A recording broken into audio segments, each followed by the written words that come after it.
Ongi etorri guztioi, Nafarroako gobernuak Koldo auzian akusazio partikular gisa aurkeztuko du bere burua auzitegi gorenean. Maria Txibite Nafarroako presidenteak adierazi du ez duela Cerdanen eta Zerbinabarren loturaren berririk eta PSNren kontuen auditoria iragarri du. Euskal Autonomia Erkidegoan Osakidetzako 3 zentrotik batek ordutegia murriztuko du udan. Osasun sailak ziurtatu du kontsultegien 63%an, hau da 211 zentrotan ohiko jarduera mantenduko dela.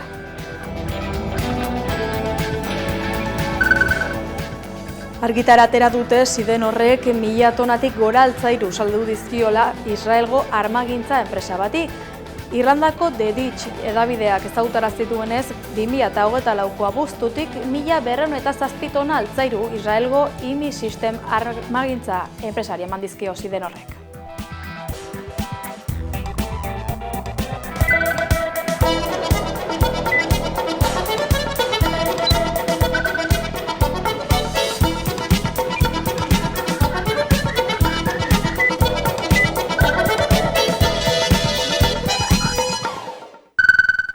Manu Lezertua izan zen duela gutxi 11 telebistako aktualitate solasaldian. Adi, Arartekoak kargua utzi aurretik emandako adierazpenei. Kaixo guztioi eta ongi etorri. Gaurkoan, aktualitate solasaldian, herritarren eta erakunde publikoen arteko harremanean sakonduko dugu, baita biztanleria babesteko dauden baliabideetan ere. Eta horretarako, 11ko platoan daukagu Manu Lezertua Euskal Autonomia Erkidegoko Arartekoa. Arratsaldeon eta mila esker etortzeagatik. Arratsaldeon uzue. Plazerra. Hilabete honen amaieran, 10 urte beteko dira Ararteko izendatu zintuztenetik, nola baloratuko zenuke azkeneko hamarkada honetako ibilaldia? Bueno, oso lan handia izan da. Gero eta gehiago hiritarrek baieztatu dute gure ekimena, gure lana. Gero eta gehiago etortzen dira gure gana arazoak dituztenean, eta gorakada nahiko nabarmena izan dugu, kesak eta jardueren artean, ehondik 76 igo da 10 urtetan gure lana. Orduan, nik uste dut orain erakunde ezaguna garela, Euskal hiritarrek badakitela jo dezaketela gure gana arazoak dituztenean, eta hori erabiltzen dute bide hau beraien eskubideak eta askatasunak babesteko. Apirilaren amaieran argitaratu eta ezagutzen eman zenuten 2024ko jardunaren inguruko txosten orokorra. Bertan, kexa eta kontsulta guztiak batuta, erdiak Eusko Jaurlaritzarekin zerikusia zuten 153, okerrez banago. Zein beste erakunderekin lotutako kexa eta edo kontsultak jaso dituzuen? Bueno, baditugu kexak aldundien kontra, Gipuzkoa, Bizkaia eta Arabako aldundien kontra, udalen kontra, Euskal Herriko udal guztiak gure konpetiziaren zain daude, eta baita ere agentzia publikoak. Ezin gara sartu arazo pribatuetan. Zuzure auzokide batekin arazo bat badokazu, hori ez da Arartekoaren lana. Baina zure udalarekin badokazu istilu bat edo deostasun bat, eta zure eskubideen babesa eskatzen baduzu, hori bai, hor sartu gaitezke. Eta, agentzia, ez dakit ura, agentzia, edo zelandu izena EBE, energiari buruzko agentzia ere, horrelako asko daude. Transporte, garraioak, abukatuen elkarteak, izate baterako, hor bai publikoak diren neurrian, Arartekoa badauka eskumena, eskuartzerik. Eta zein gairen inguruan errepikatu dira kexa eta kontsulta gehienak? Zeintzuk dira jorratu diren gai nagusiak? Pasadan urteari buruzari naiz. Pasadan urtean gehiengoa izan zen gizarteratzea. Badakizu Euskadin badagoela sistema nahiko orokorra, renta de garantía de ingreso, ez daki euskerazko RGI, mundu guztia esaten du RGI. Eta hor, beti tradizionalki, aspalditik kexa kopurua handia esaten da. Eundik 15 horrela. Eta pasan urtean ere gora egin zuen, eta hori da. Baina asko igo da, osasun arloko kexak eta arartekoaren jarduerak. Orduan, urte batetik bestera, 23-tik 24-ra, igoera iaia eundik 70 igoera izan zen. Pasaden urtean ere beste hainbat txosten aipatu argitaratu zenituzen eta horien inguruan galdera batzuk egin nahi nizkizuke. Alde batetik urrian gaztetan erabeen jarrera matxisten inguruko azterlan bat eman zenuten ezagutzera.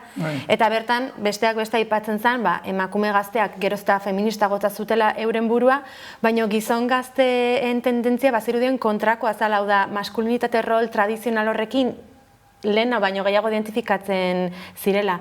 Zer dela eta gertatzen da errealitate hau? Bai, ikusten da, naiz eta arazoa identifikatuta izan, gizonen artean edo mutilen artean, gero eta gehiago erresistentzia eta negazionismo ezezko jarrera bat hartu. Bueno, ez da importantea, berdintasun ez da importantea, indarkeri matxista ez da hainbesterako, hori horako joerak detektatu dugu. Eta alde batetik ikusten dugu emakumen artean, nesken artean, kontzientzia hori baikorra dela, mutilen artean ikusten dugu badagoela oraindik resistenzia handiko kopuru majoa. Igual emakumeak baino doblea, neskak baino doblea.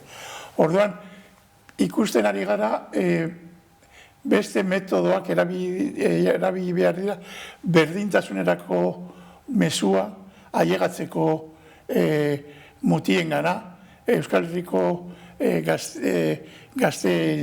gazteai mezua eramateko. Gazteen gana mezua eramateko. Eta orduan, metodo berriak, eta horretarako, zuek, Hamaika Telebista, zatero lagungentzaile izugarriak izango zara, mezu hori pasatzeko. Zermoiak ezin direna bari. Eta gu zaharrok erabiltzen ditugu komunikazioa, batzutan ez da ailegatzen. Sare sozialak erabili behar dira, zuek bezalako edabideak erabilgarriak izango dira mezua ondo pasatzeko. Eta gainera, beste arazo bat detektatu dugu, sexuari buruzko, sexuarremari buruzko informazioa, kasu gehienetan internetetik eta porno aldetik jasotzen dela. Eta orduan hori ezin da. Behar dugu hezkuntza afektiboa, maitasunerako hezkuntza, harremanetarako hezkuntza askoz zabalagoa, eta gure mutilak, gure neskak ikas dezatela zer dira harreman afektiboak beste iturri batzuetatik, eta horretarako ere nik uste dut zuek edabideak eta gaztentzako edabideak bereziki rola oso nagusia daukazuela. Bestalde, abenduan ere beste txosten bat argitaratu zenuten Euskal Autonomia Erkidegoan LGTBI pertsonen inguruko gorroto jarrerei eta aurkako diskurtsoetan aurkako diskurtsoien inguruan. Inkestan esaten zen, biztanleen 71%ak jarrera LGTB-fobikoak antzeman egiten zituela. Zein diagnostiko egin daiteke horren inguruan kolektiboaren egoera hobetu ala okertu egin ote den Euskal Autonomia Erkidegoan azken garaietan? Ze diagnostikoa, diagnostika hori da, esan nahi dut guk diskriminazioaren inguruan, bazterkeriaren inguruan, egin genuen aurrek urtean, 23an uste dut izan zala, txosten oso handi bat. Eta hau da, diskriminazio moduko, zure aukera personalak afektibidadean edo sexuaren inguruan egiten dituzu aukerak edo biologia, hori baztertzeko gaia izatea, zinezkoa dela, baina oraindik badago, eta hori zuzendu behar da. Eta horretarako, lehen berdintasunari buruz izan dudala. Hori da, beste ezberdintasun, diskriminazio mota bat, oso gogorra, oso kaltegarria, baina badago, eta kultura aldaketa, errespetuan oinarrituta, eta hezkuntza, edabideak, informazioa, eta pizkanaka joango gara. Espero dugu hori azeleratzea, eta gero eta kasu gutxiago izatea, baina diagnostika esan oso hain positiboa izan. Aktualitatearekin jarraituz ere, Euskararen inguruko alorra ere jorratu nahi genuke elkarrizketa honetan, zer jakin izan dugu Euskal Autonomia Erkidegoko Auzitegi Nagusiak adibidez hizkuntza eskakizunen inguruan hartu duen azkeneko erabakia dela berrestea epai bat esanez Donostiako Kabia Zaharretxean eskatzen den hizkuntza eskakizuna gehiegizkoa zela, hau da euskara maila gutxiago eskatu hartzela. Zer esan zenezak erabaki honen inguruan, gehien bat kontutan hartuta Euskaldunok zer nolako eskubidea daukagun erakunde publikoekin ere euskeraz harremantzeko, hor nolako katuko genuke egoera hau? Bai, hasteko esan behar dut, Arartekoak ezin da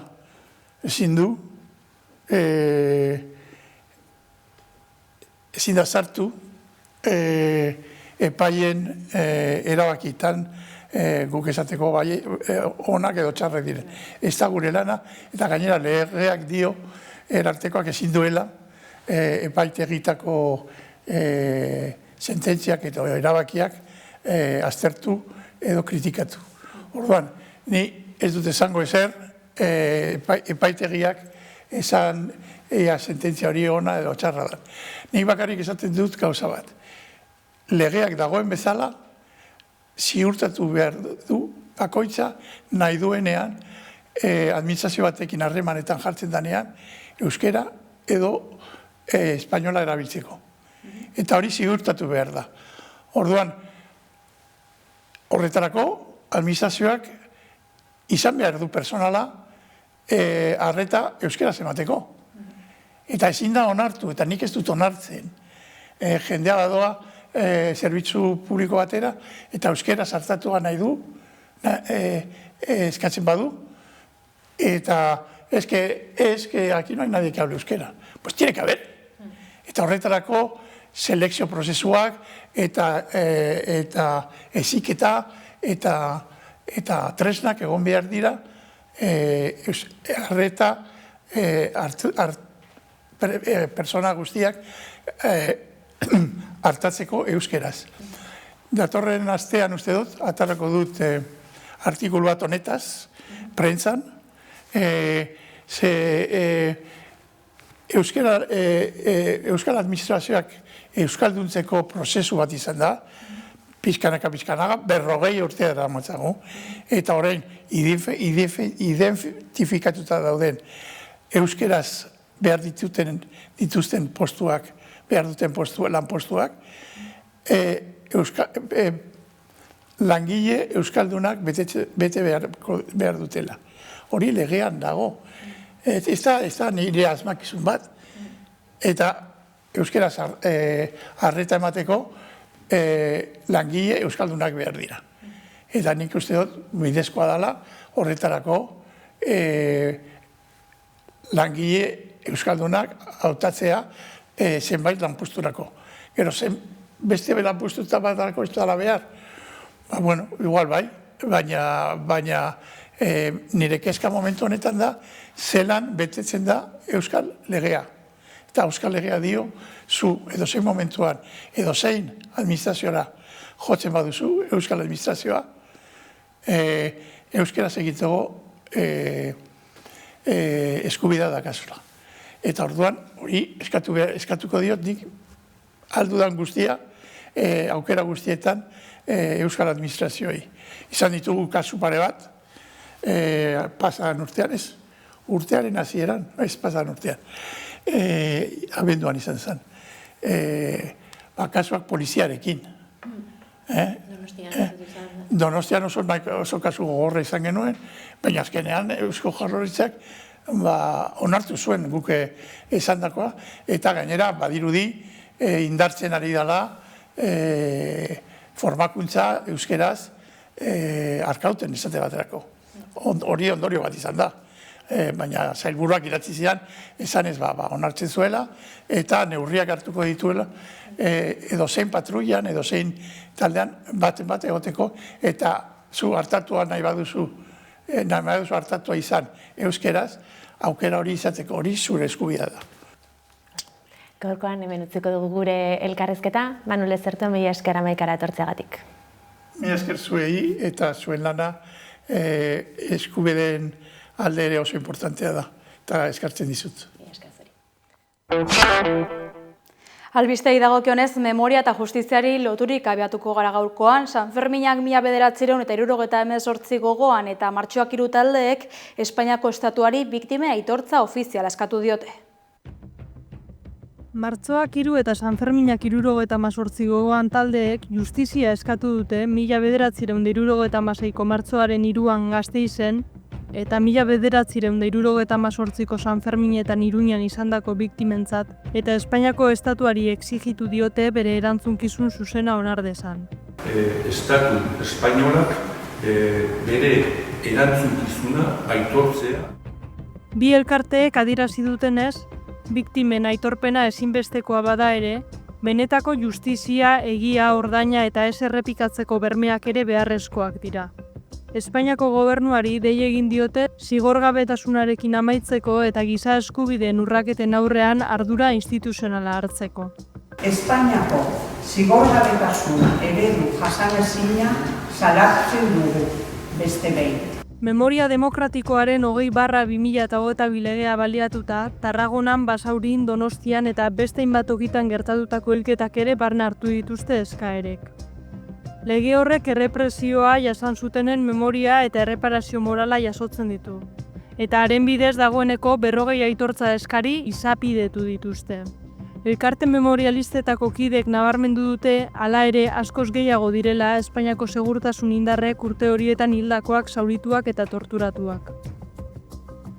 Azkenik, salatu dute Francisco Franco hil zenetik 50 urte igaro arren, frankismoaren oinordekotza bizirik dirauela, eta estatu indarkeria zigorgabetasunez aplikatzen jarraitu dela. Azpimarratu dute urrats hau ezinbestekoa bada ere ez dela nahikoa, oraindik justiziarako sarbide eraginkorrak eta biktima guztientzako tratamendu berdinzaleak falta direlako. Salatu dute gaur gaurkoz Espainiako legediak ez duela halakorik bermatzen. Atzerritarrei buruzko araudiaren erreforma berriak giza eskubideetan atzera egin duela salatu dute zehar errefuxiatuekin eta zehar Euskadi erakundeek. Zehar errefuxiatuekin eta Zehar Euskadi erakundeek giza eskubideen arloan beste atzera pauso bat izan dela salatu dute. Zehazki atzerritarrei buruzko legearen erregelamenduaren azken erreforman izan da. Erakundeek azaldu dutenez, migrazio eta asilorako Europako ituna abian jartzeaz gain, erreforma berri hori ere aintzat hartu behar da. Gaineratu dute, lege berri horren neurriek gero eta gehiago zigortzen eta kriminalizatzen dituztela errefuxiatuak eta migratzaileak, eta beraz horrek zaildu egiten duela Euskadin nazioarteko babesa eta bizimodu duina izatea. Alde batetik, malgotu egiten du egoera irregularrean dauden pertsona batzuen egotzea, baina zenbaketatik kanpo uzten ditu asilo eskaerak baztertuta dituztenak egoera irregularrean 2 urtez egotera bultzatzen baititu. Espero izatekoa da, erreforma honek Euskadin dauden 100 errefuxiatueri eragingo diela esan bezala. Gure ustez, migratzaileak erregularizatzeko herri ekimen legegilea onartzea, tresna baliagarria izan daiteke, erreglamentu berritik kanpo gertatzen diren irregulartasun egoerei erantzuteko. Testuinguru horretan hainbat pertsonen errealitatea ikusarazi nahi izan dute, esaterako Oskarrena. Duela 3 urte eta erdi heldu zen Espainiara eta orain legearen artikulua aldatu denez, nazioarteko babesaren eskaeran atzera egin behar izan du. Zehar errefusiatuekin erakundeko zuzendari den Javier Kanibaiek aitortu duenez, errotze bidezko bizileku baimena lortzeko pertsonek herrialdean bizi izan direla frogatu dezaketen denboraren zenbaketa hartzen da oinarri. Beraz, adierazi du erreforma nazioarteko babesa eskatzeko eskubidea erabiltzen dutenei ezarritako zigorra dela. Eta premiazkoa dela politika horiek iraultzea, Euskal Autonomia Erkidego segurua, babeslea eta diskriminaziorik gabea eraikitzeko. Landa eremuan Perotx-etxea biziberritzeko crowdfunding abiatu dute. Perotx-etxea biziberritzeko crowdfundinga abiatu dute Aduainen bailara bat salbatzeko. Pirinioaren bihotzean, Urraulgoitiko haranean, herri bakarti batean, Aduainen biztanle iraunkor bakarra duen herrian, sortu da esperantzaz beteriko proiektu bat, Perotx. 18. mendeko harrizko oinetxe bat birgaitu eta kultur eta komunitate eremu bilakatu nahi duen ekimena landa eremuan bizitza berpizteko helburuz. 2 hamarkada daramatza abandonatuta. 0,9 biztanle kilometro karratuko baino gutxiagoko dentsitatearekin, bailara hau Europako eremu despopulatuenetakoa da. Baina isiltasunaren erdian, jende talde batek erabaki du pauso bat ematea. Perotx-etxea berpiztu nahi dute, artearen belaunaldien arteko harremanen eta praktika jasangarrien bidez, lurraldeari bizia emateko eta haren despopulazio larriari aurregiteko. Proiektuak laguntza instituzionala jaso du, baina argitu dutenez ezinbestekoa da herritarren babesa. Horregatik, crowdfunding kanpaina bat abiarazi dute micromecenasgogoteo.org plataforman. Gehitu dutenez, helburua ez da soilik eraikin bat konpontzea. Komunitate bizi bat sortzea da, jakintza partekatuen, oroimenaren eta elkarlanaren bidez etorkizun berria irudikatzeko. Beraz, parte hartu eta Perotx proiektua biziarazi.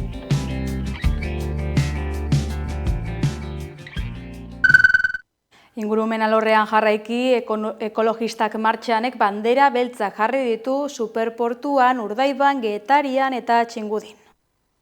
Urtero bezala, ekologistak martxanek 2 bandera beltzen manditu Bizkaian eta Gipuzkoan kutsadura eta itsasertzaren kudeaketa txarra salatzeko. Bizkaiko bandera beltza kutsaduragatik Bilboko Superportuari eman zaio, handitzeko plan berriagatik. Plan horrek A3 eta A4 zabaltza aurreikusten du Santurtzi eta Ziarbena artean. Erakunde ekologistak salatu duenez, proiektu horrek Eusko Jaurlaritzaren babesa eta finantzaketa du, eta Nerbioiko badiaren gehiegizko erabilera legitimatzea leporatzen die. Portu hori Petronorrek muskizen duen findeiarekin zuzenean lotuta dago. Kudeaketa txarragatik Urdaibaiko Guggenheim Museoaren proiektuak jaso du bandera beltza, biosferaren erreserban duen eraginagatik. Kudeaketa txarragatik Urdaibaiko Guggenheim Museoaren proiektuak jaso du bandera beltza, biosferaren erreserban duen eraginagatik. Taldeak ekimena bultzatzea leporatu die EAJ-ari, Eusko Jaurlaritzari eta Imanol Pradales lehendakariari, gizartearen oposizioa eta arrisku ekologikoak gorabehera. Gipuzkoari dagokionez, kutsaduragatiko bandera beltza kostaldetik 3,6 milara, Getariako portuaren iparrekialdean jarri den makroetzaldearentzat da. Ekologistak martzan beldur da gainera instalazio horren atzetik beste batzuk etorriko ote diren datozen urteetan, horrela kostaldeko itsas ingurunearen kutsadura eta degradazioa areagotuz. Arrautzetatik atunak hazten dituzten mota horretako beste instalazio batzuetan ez bezala, makroetzalde horrek Kantauri itsasoan harrapatutako atun biziak gizenduko ditu ekainean eta uztailean, gizendu ondoren urrian hiltzeko. Bigarren bandera beltzari dagokionez, talde ekologistak Txingudiko badiako ondare naturalaren kudeaketa txarra kritikatu du, Bidasoa ibaiaren bokalean dago eta bertan dago Gipuzkoako hegaztiak babesteko eremu berezi bakarra. Oso puntu berezia da Pirinoetako mendebaldeko muturreko hegaztien migrazio prozesuetan. 2015-2026 aldirako plan zuzentzaile batean jasotako premiazko lehentasunen diagnostikoa eta azterketa egin bazen ere, 2025-erako esan daiteke premiazko jarduera horiek paper guztian geratu direla.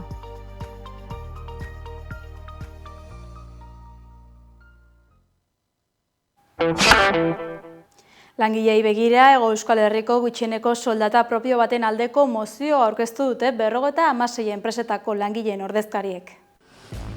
Gaur ekainak 18 Hego Euskal Herriko gutxieneko soldata propio baten aldeko mozioa aurkeztu dute 56 enpresetako langileen ordezkariek. Bilbon egin duten prentsaurrekoan jakinarazi dutenez, gutxieneko soldata propio batek zuzenean eragingo lieketen sektoretako ordezkariek aurkeztu dute mozioa. Elala, BSK, Esteila, Siru eta Etxalde sindikatuek abiatu dute ekimena.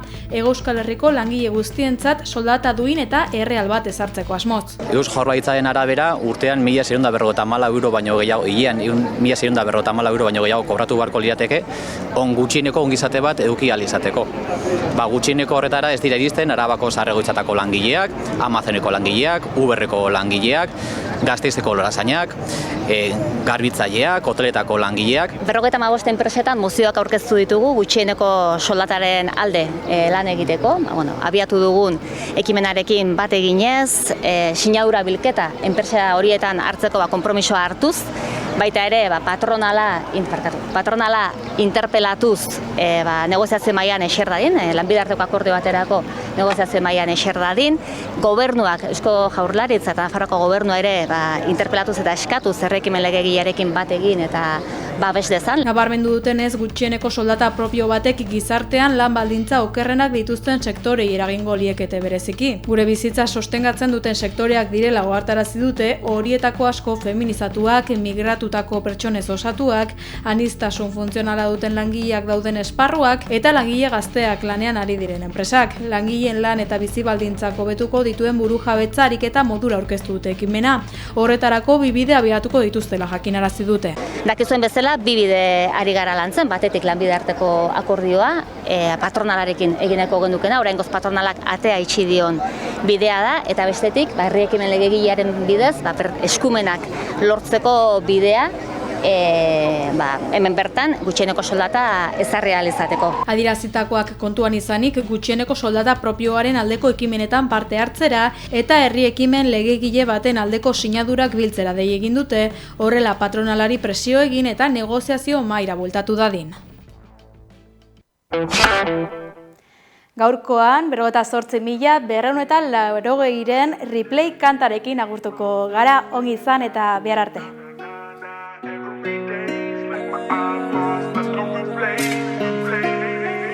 Shorty, ez esan hori niena, zorrek ezaten da bena hortik. Na, every day, nire burun zozen replay. Naizta nik ez esan ino, zuaz pentsaten non, 0-6 bat paparrin natxo nau gogor. Burua dino ezetz, bizotza zoa dos, tiro da tiro, honek emoten dau Black Ops. Money, making flows, ezin nabe ulertu, bestikin inazi glu, izin lego en el club, gaur berba bizar ni mus, ez da bardina whisky merkia edo label blue, yeah. Zuaz pentsaten doga baitzen danean, guazen denboran atzera flow DeLorean, laute jatu gainean, iargiza erdizan, da zu gora begira berriro. Shorty, ez esan hori nian, zorrek ezaten da bena hortik. Na, every day, nire burun zozen replay. Shorty, ez esan hori nian, zorrek ezaten da bena hortik. Zuk asko zein esto ezarren, zuaz pentsaten egen. Txarretan zegoenena, albune eukalena, solbizio fondun barrera, ezin supera. Listo da bezarrak, da zure falta aukaton. Baron, aukarak, zer espanatatu eta ez da jena, betiko gelditzu da. Dixati arroioa esabrianaz, kendu ikarak da bemueltan iana.